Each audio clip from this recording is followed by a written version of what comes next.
자, 안녕하세요. 주식타짜 안교수입니다. 자, 글로벌 텍스 프리.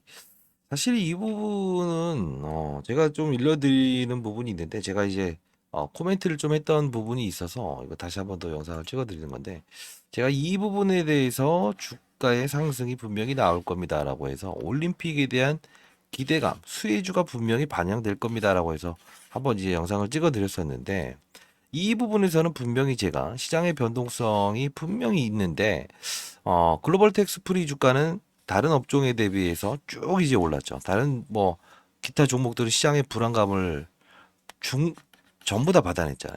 그죠? 근데 얘는 받아내지 않았다는 거는 자, 위를 보지 말고 이제는 경각심을 좀 알려야 됩니다라고 했었는데 자, 영상 한번 잠깐 보도록 할게요. 자, 제가 2일 전에 깡통 계좌 피하실 분, 오타났네. 필수 시청 바랍니다. 엔비디아 10% 폭락, 이란발 리스크도 있죠. 라고 하면서 이 종목들 여러 개 소개시켜드리면서 글로벌 텍스 프리도 일러드렸는데, 자, 잠깐만 볼게요. 얘기했던 것들. 글로벌 텍스 프리, 자, 이 전에 이 종목들을 윗방향으로 이제부터는 보지 맙시다라고 합니다.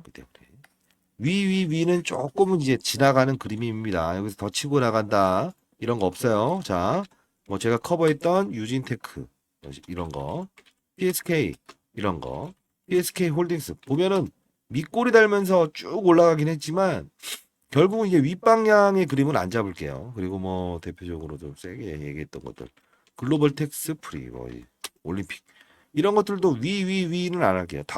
자, 위는 안 한다. 단발적으로만 본다라고 해서 말씀드렸는데 결국은 여기까지 제가 미리부터 이제 이 종목에 대한 부분을 설명을 해드리고 했었는데 약간 이제 오늘은 그럼 결론적으로 말씀드릴게요. 접근은 해야 되는데 요 부분까지 다시 환원해내는 건 힘들다. 이유는 수급이 완벽하게 깨져버렸어요. 보게 되면 이 사모펀드부터 시작해 사모펀드가 뭡니까 실질적으로 50인 이하의 이 사람들이 모여서 이렇게 펀드를 구성하는 건데 개인들도 구성할 수 있어요. 근데 이 부분이 한번 끊겼다는 건 1로 2호, 3호, 4호, 5 이런 것들이 쏟아지기 시작할 수밖에 없을 것 같아요.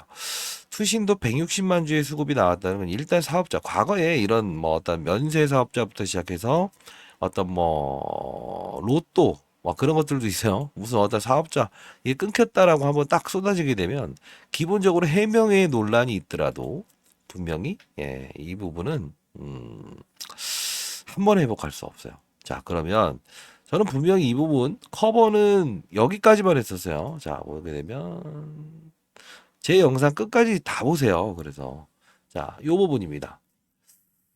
39만 주의 하한가 매도 물량이 있는데 그러면 오늘은 어떻게 접근을 해야 되냐면 일단 시초가가 저점일 가능성이 크다. 근데 여기까지 환원을 낸다. 그렇게 보지 마시고 어, 이 정도쯤은 봐야 될 것 같아요. 이 정도. 한 5,200원.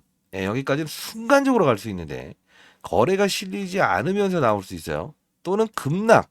두 가지 경우를 한번 말씀드릴게요. 이 어제 분명히 이 종목에 대한 부분이 코멘트. 자, 기사 한번 볼까요? 자, 3시에 이렇게 기사가 나왔는데도 불구하고 한가 갔죠. 자, 결국은 뭐냐면 풀어내지 못하였다는 건데 이제 자회사, 프랑스 자회사 이 부분이 국내 면세 사업과는 무관하다. 쉽게 말해 따로 운영 중에 있었다. 최악으로 따지면 당시 인수가액이 61억 원의 손실이 전부다. 근데 이게 무슨 뜻이냐면 코에 걸면 코걸이, 귀에 걸면 귀걸이인데 일단 한가 진입한 거죠. 풀지 못했죠, 결국은. 근데 중요한 건 악재로 인식하고 있는 건 사실이에요. 이 부분을 어떤 식으로 좀 접근을 해야 되냐면 현실적인 이야기를 해드려야 되니까 전 분명 미리 말씀드렸어요. 자, 이 부분을 우리가 바라볼 때 나중에 이런 종목이 나왔을 때도 여러분들은 단기적인 기회로 삼을 수도 있어야 되는 건 맞지만 두 번째로 봐야 될 부분은 이겁니다. 이 VIP 자산운용이라고 최준철이가 이제 그 대표이사로 있는 데인데 쉽게 말해서 지분 구조가 7%돼 있죠. 얘네들이 일단은 쏟아낼 가능성이 커 지분을. 그리고 두 번째는 3,800억, 4천억 중에서 61억. 자, 요 부분이 크게 문제가 되진 않지 않겠냐라는 건데 이 실질적으로 우리가 말씀드리면요. 기대감에 대한 프랑스 사업부 자 이겁니다. 그냥 아주 간단히 반등은 온다 이건데, 제가 만일에 사업을 한다고 하면 4천억짜리의 기업이에요. 한 50억을 들여서 이 기업을 설립을 했네요. 예를 들어. 근데 61억짜리의 사업부가 없어짐에도 4천억이라고 해서 요게 사업부가 없어진다고 해서 요거만 로스컷 때리면 끝이라고 생각을 하시나요? 그러면 이 사업을 진행하면서 이 주가의 앞으로 성장에 대한 모멘텀이 발생된 게 훼손이 없습니다. 이게 나와야지 코멘트 자체가 61억만 손절하면 끝난다? 그러면 자, 제가 만일에 어떤 설명을 해야 될까? 삼성전자예요.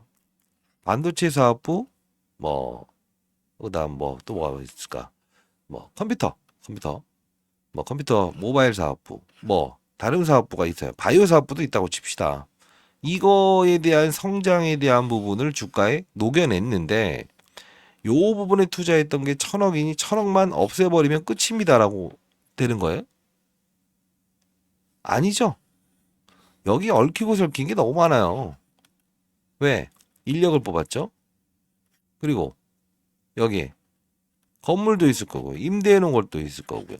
얽히고 설킨 것도 있을 거고 이게 성장 동력으로 작용하면서 주가에 들어갔던 건데 이 부분이 61억만 로스컷 하면 끝. 이게 바로 논란의 중심이에요. 원래 나와야 될 건 이거죠. 사업부 어떻게든 30일 이내에 우리가 구체적으로 이렇게 해서 최소화 과정을 통해서 다시 들어가 보게 해볼게요. 아니면 뭐 일정 부분이라도 커버 돌려낼게요. 이 막 코멘트가 나와야 되는데 그 코멘트가 나오지 않아서 이게 한가를 간 거예요. 그러면 우리는 반등을 주더라도 만일에 낙폭을 크게 준 다음에 시작을 한다. 그거야 뭐 투심의 의지니까. 그러면 어쩔 수 없이 낙폭을 크게 줄수록 반등은 빨라요.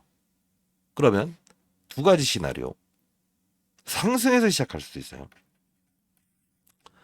그러면 예를 들어 뭐 상승이 시작한다 하면 어, 상한가를 밀어붙이고 하진 않을 거고 한 10%대에서 15%대의 스윙이 나오면 파시고 급락 사건이 일어나서 급락에서 빨아 올린다고 한다면 뭐 그럴 리는 없겠지만 15% 정도 급락한다.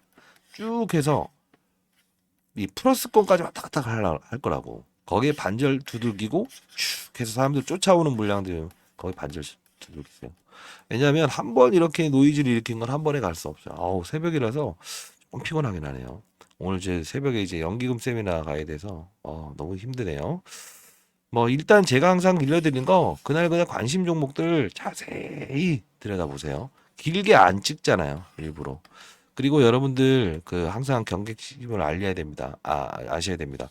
어제도 제가 일러드린 것처럼 코스닥보다 코스피 시장이 더 우호적일 거다라고 말씀드렸던 건 전일 미국 증시도 그랬죠. 근데 오늘 이제 살짝 체크해 봤더니 나스닥 시장에서 엔비디아가 5% 상승하고 있어요.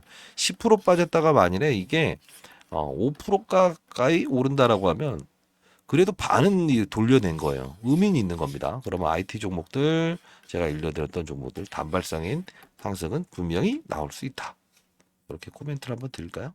자, 구독과 좋아요 버튼 눌러주시고 댓글로 화이팅이라고 댓글 달아주시면 많은 힘이 됩니다. 이벤트 한번 해야 되는데 한 번 더, 한 번은 했는데 또 안 왔다고 하는 건 뭘까요? 자, 구독자 10,000명 가봅시다. 가자. 한 명의 시장에 나오자도 없었으면 좋겠다. 제가 운영사에 있었던 20년 동안의 경험을 토대로 해서 여러분께 소개시켜드리고 위기인 순간엔 아니다 할 땐 아니다라고 제가 항상 말씀드립니다. 그냥 막 고고하지 않아요. 요때를 한번 기억해 보시면 좀 편할 것 같네. 요때 이렇게 해서 좀 방망이 짧게 잡아야 되나? 이때도 항상 이유가 있었다는 거. 또 생각해 보면 제가 이 부분에서 이제 위를 보지 마세요라는데 딱 여기서 두들겨 맞는 게 거의 동일한 패턴이네. 그죠? 감사합니다. 주타치 안글스였습니다.